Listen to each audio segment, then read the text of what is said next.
Shalom, selamat pagi. Shalom. Mari kita memuji Tuhan. Engkau ada Bersamaku di setiap musim hidupku. Tak pernah kau biarkan ku sendiri.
Kau sangat baik.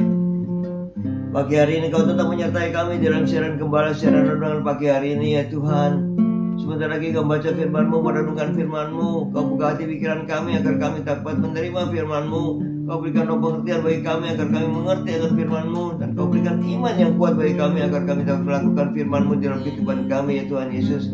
Kami serahkan kehidupan kami sepanjang hari ini bersama semua rekan-rekan peserta daripada renungan pagi hari ini ke dalam tangan-Mu, di dalam kuat kuasa-Mu, di dalam perlindungan-Mu, di dalam penyertaan-Mu, di dalam kasih-Mu, juga di dalam berkat-Mu ya Tuhan.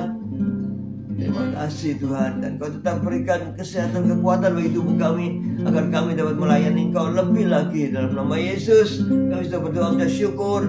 Amin, amin, amin. Haleluya, Tuhan. Shalom yang sudah Shalom bergabung. semuanya. Selamat Haleluya. pagi semuanya. Esther, Sepsi, Pak Anton, Bu Ami, Pak Martin, Bu Febi, Bu Wanda, Pak Budi, Bu Tomo, Bu Viken, Pak Henry, CCMI, selamat pagi. Bu Rima, Pak Anton, Stefanus, selamat pagi. Yuk kita membaca firman Tuhan.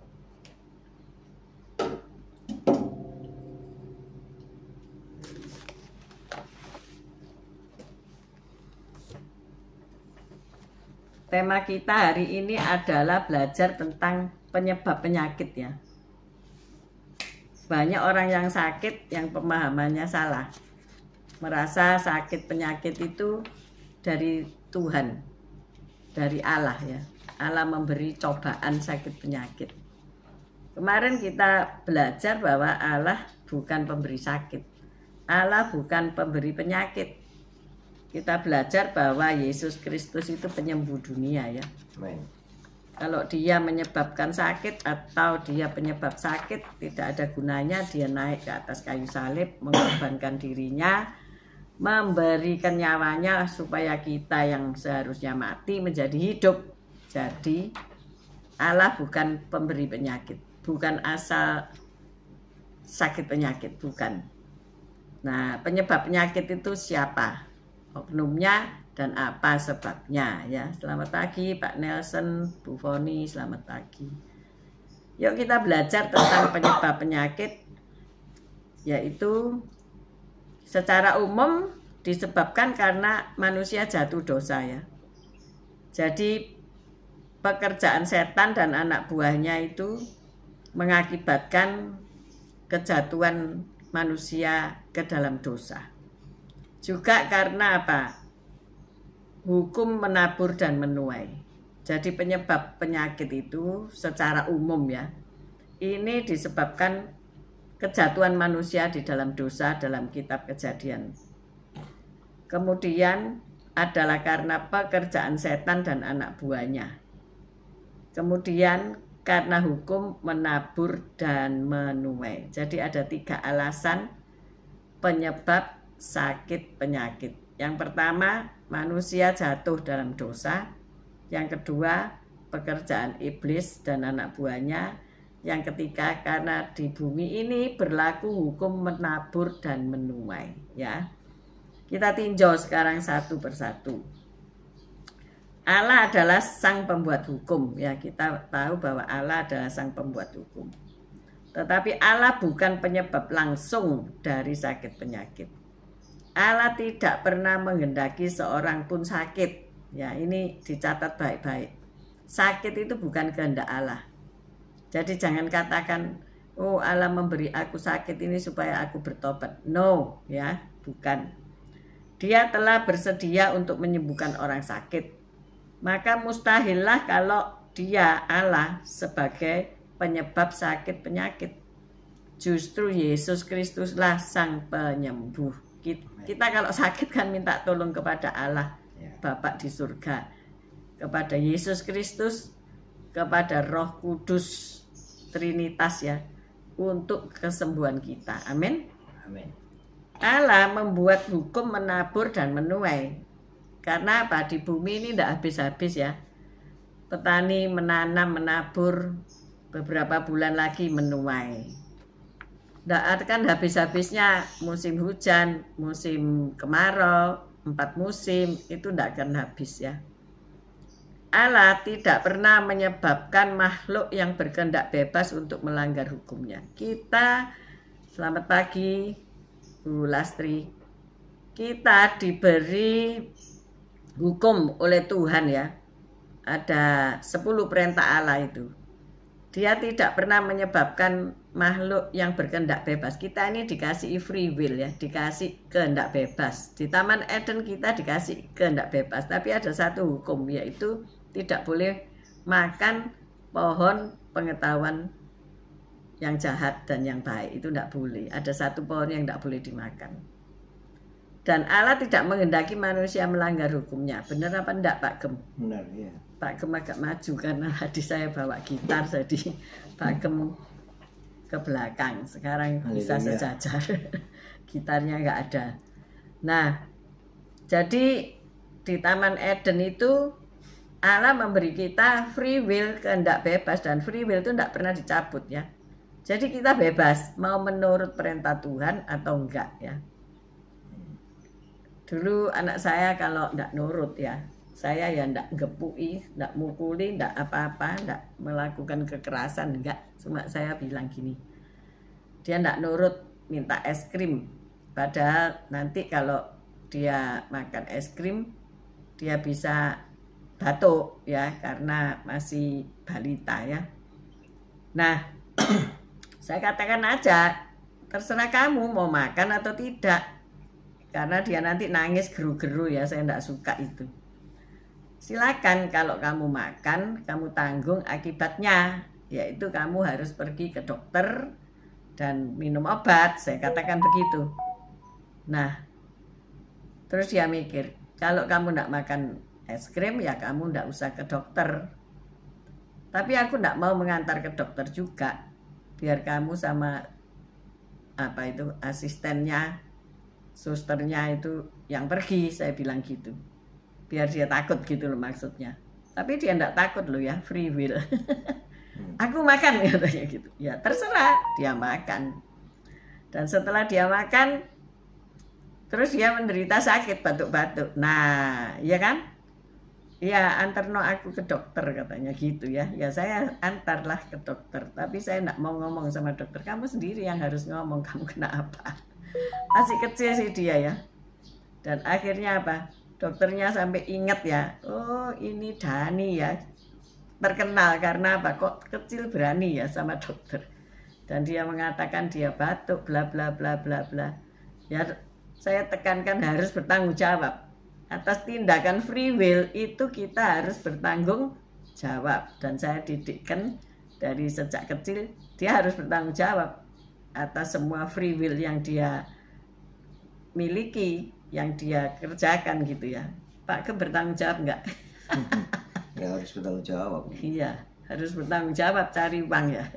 Untuk nyekolahkan anak, untuk dapur supaya ngepul, tanggung jawab sampai pagi sore sampai kecapean ya. Pak Nelson juga bertanggung jawab kan.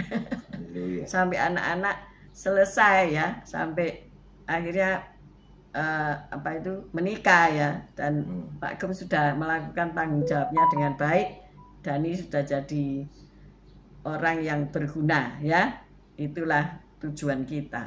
Nah kembali kepada hukum tadi, Tuhan kasih hukum kan, tidak boleh makan satu pohon ini, semua kamu boleh makan, satu ini tok jangan dimakan. Tapi apa, dilanggar kan. Free will itu akhirnya menjadi tindakan berbuat dosa ya. Akhirnya apa? Terusir dari Taman Eden ya.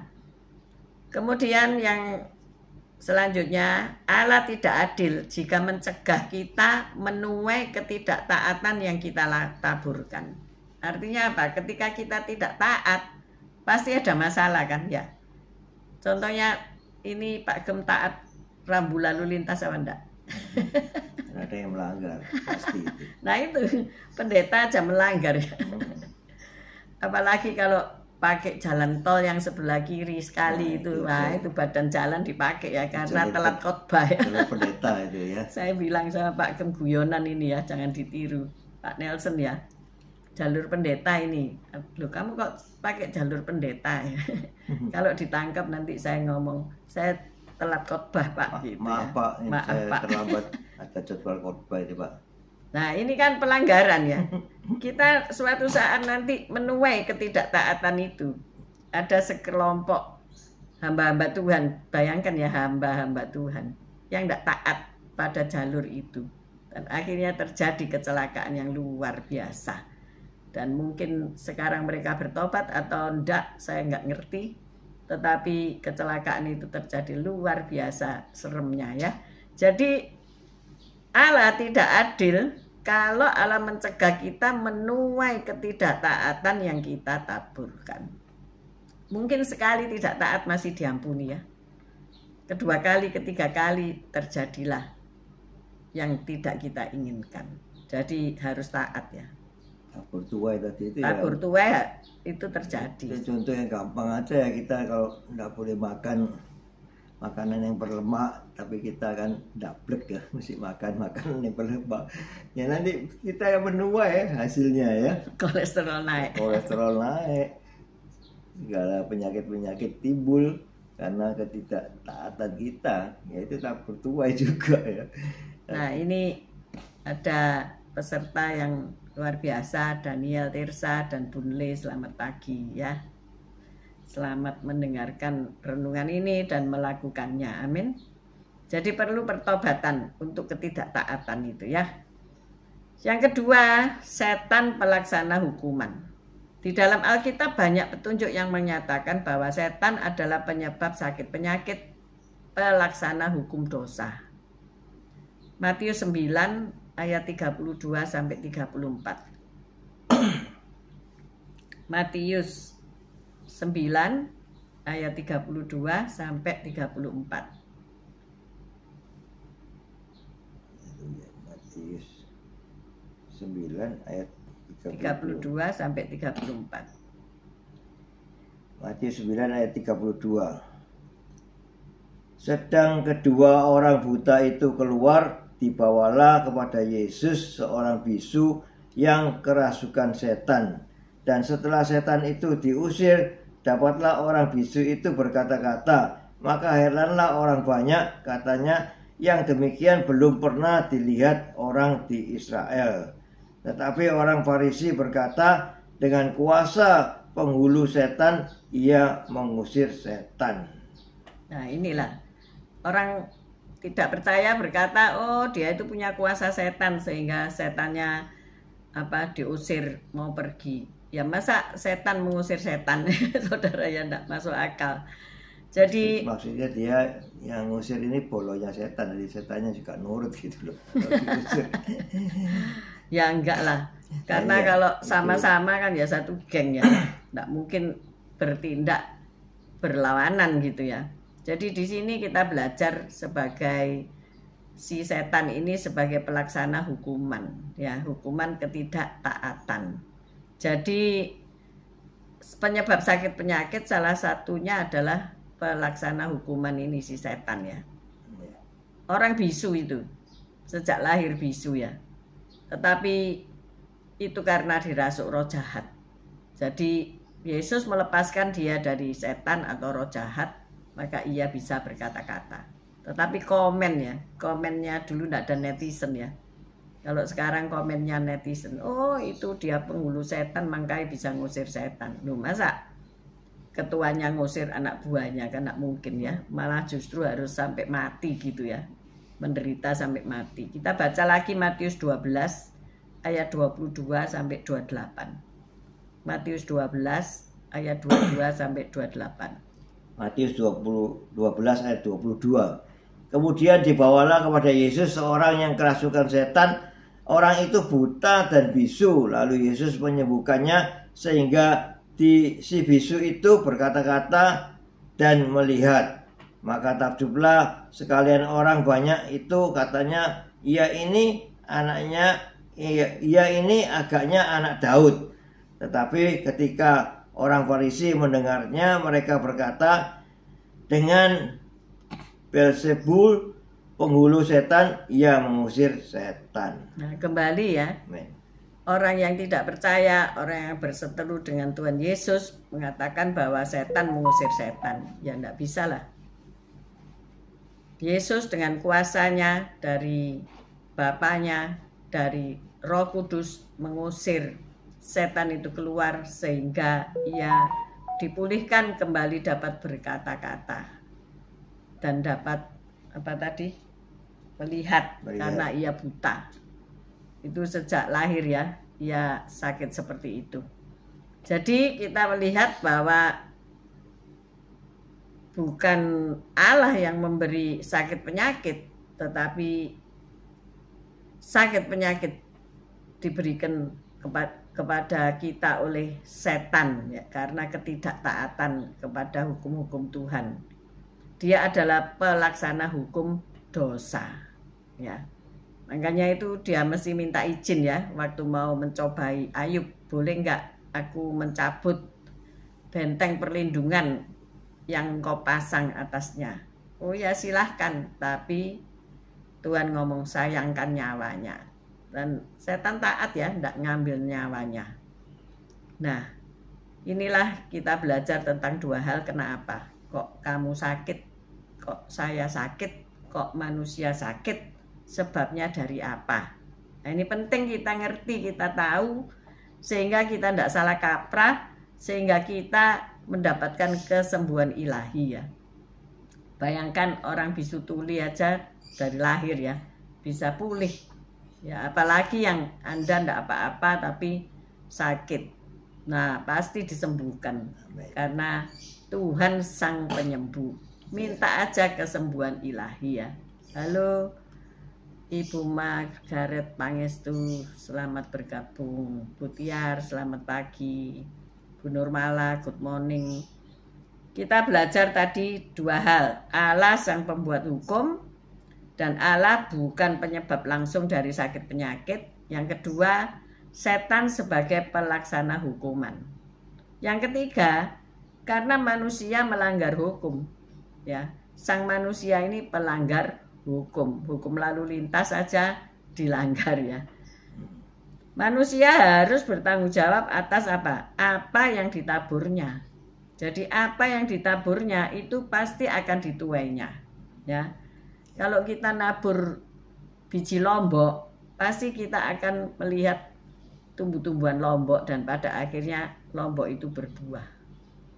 Demikian juga kalau kita menabur kejahatan, kita pasti melihat hasil kejahatan kita itu, dan pada akhirnya buah kejahatan itu kita tuai, yaitu masuk hukuman penjara ya, hukuman daripada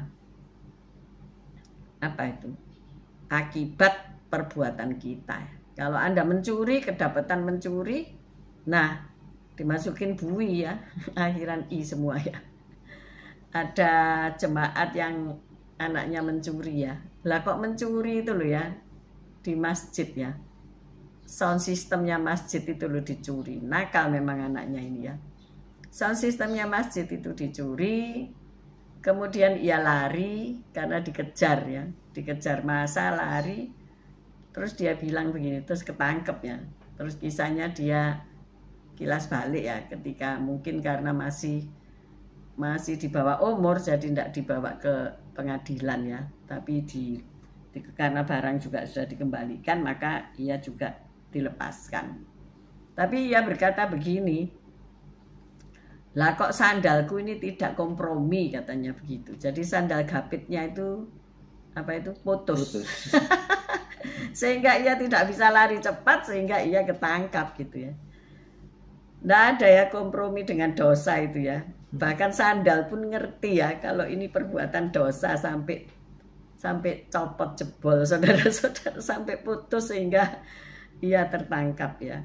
Jadi jangan dikira kita itu bebas dari hukum ya. Tidak mungkin lah kita itu bebas dari hukum. Mungkin sementara tidak ketahuan ya, dilakukan sementara, karena tidak ketahuan dilakukan lagi. Sepandai-pandai tupai melompat, akhirnya ia jatuh juga. Bener nggak Pak Gem? Iya. Ya di tokonya Pak Gem ini sering pencurian ya. Iya, kalau kita lengah ya dicuri. Barang-barang kecil bisa dicuri ya. Tapi apa yang dia tabur, pasti nanti dia tua ya. Mungkin di tokonya Pak Gem dia tidak ketangkep, di tokonya orang lain dia bisa dipukuli, saudara ya. Yang kedua, menyerah pada kehendak setan. Manusia itu kadang-kadang menyerah pada kehendak setan, benar gak? Iya. Edik, kecanduan, itu menyerah pada kehendak setan. Setan selalu berkata, isep lagi terus. Merokok itu enak, isep lagi terus. Merokok itu kayaknya kamu maco, kayaknya kamu sudah dewasa. Itu anak-anak ya, banyak yang merokok kan sekarang ya. Padahal di jalan-jalan itu diberi apa itu? Iklan ya. Merokok itu membunuhmu, merokok mengakibatkan kanker. Tidak ada orang takut kok. Tidak ada orang takut. Di kotak rokoknya itu kan ada peringatannya. Nah ya. Tetap dihisap seperti dilakukan. Ya seharusnya ya tidak usah jualan rokok gitu loh ya. Kalau mau tidak mati gitu. Tapi ternyata pabrik rokok pun tetap berjaya. Yang membuat menjual rokok pun tetap dapat keuntungan. Jadi sulit untuk melarang orang tidak merokok. Pemerintah tidak bisa melarang rokok itu karena pajak dari rokok itu sangat besar sekali. Nah inilah ya, maka kita harus berdoa untuk pemerintah supaya melakukan kebenaran.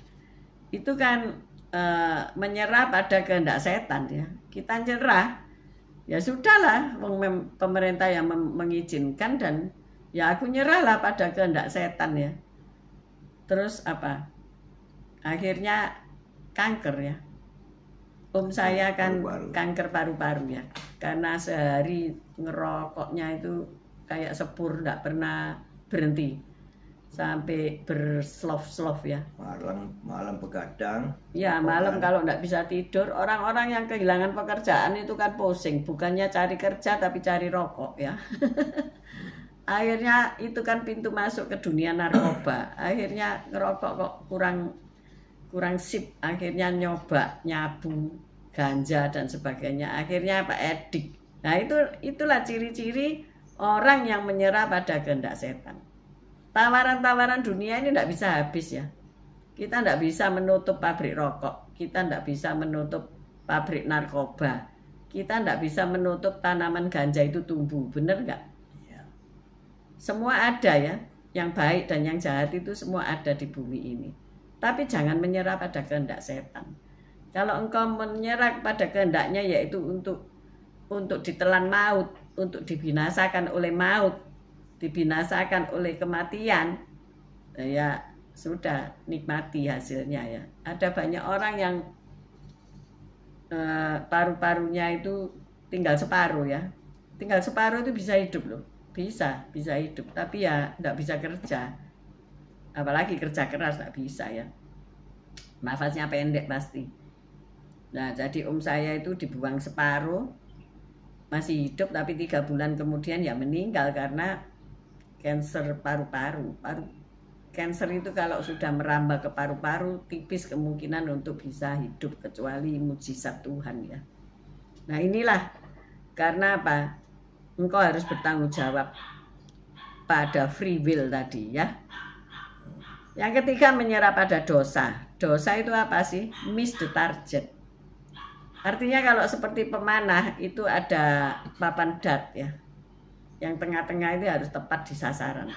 Kalau yang di luar-luar itu nilainya tidak bagus. Tapi kalau tepat sasaran itu 100 gitu ya. Lah kita seringkali tidak melakukan atau tidak kalau pemanah itu meluncurkan panah tepat sasaran, tapi kalau tidak tepat sasaran ya itu namanya miss the target. Kita ini selalu senantiasa tidak ngikuti targetnya Tuhan gitu loh.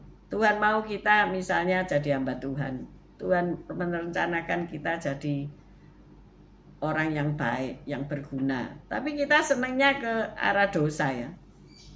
Daripada jadi hamba Tuhan, jadi hamba dosa gitu ya. Lebih nikmat, lebih enak, tidak ada peraturan ya.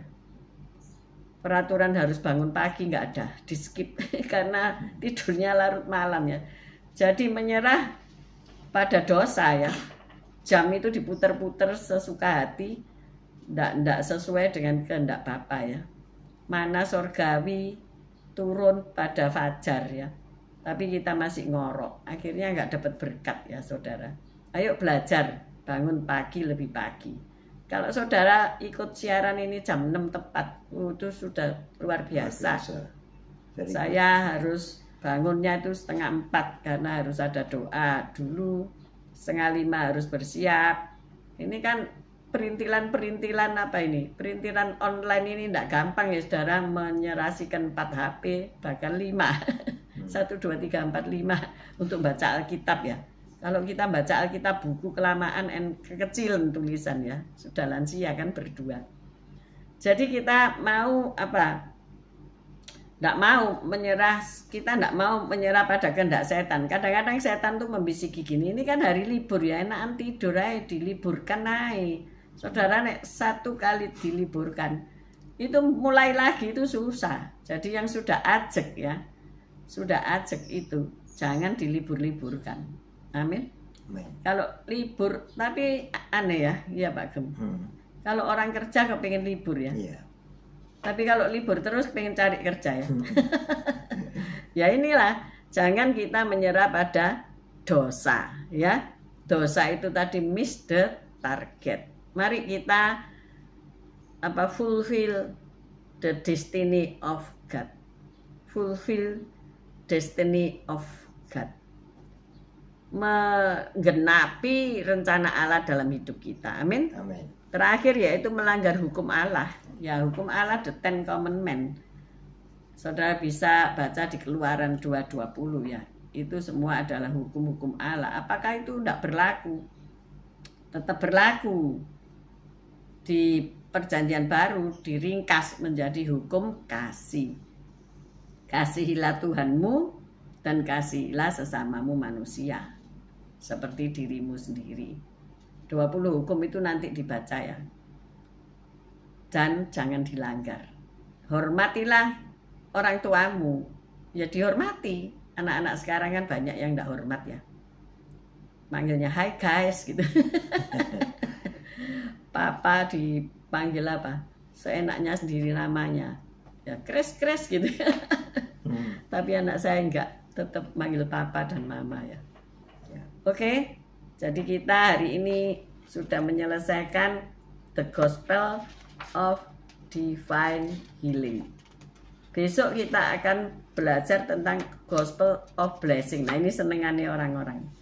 Yaitu Injil berkat ya.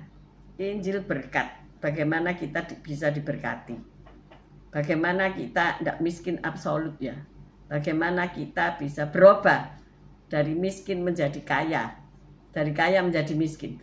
Enggak lah ya, kalau kita melakukan miss the target, kita bisa seperti itu. Ayo kita berdoa. Jadi saya ulangi, penyebab penyakit adalah 3 hal ya. Kita melanggar hukum Allah.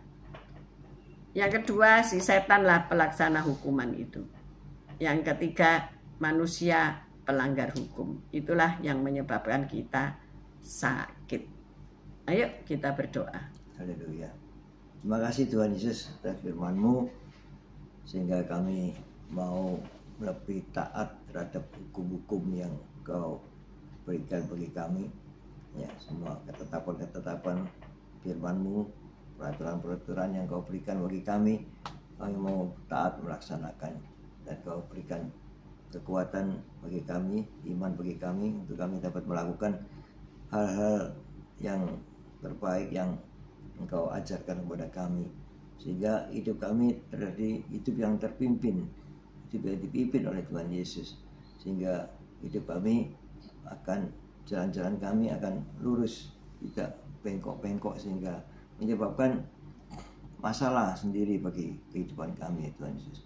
Terima kasih Tuhan Yesus, Kau tetap gandeng tangan kami untuk kami tetap berjalan di jalur-Mu, sehingga kehidupan kami selalu juga semuanya baik-baik saja di dalam Engkau Yesus. Amin. Bapa, kami berdoa bagi rekan-rekan kami yang mengalami sakit penyakit, supaya mereka bisa koreksi diri. Kenapa mereka sakit? Apakah mereka melanggar hukum tabur tuai, ataukah melanggar hukum-hukum 10 perintah Allah, ataukah karena ia menyerahkan diri kepada iblis. Tuhan tolong mereka. Tuhan, Engkaulah yang menyembuhkan mereka.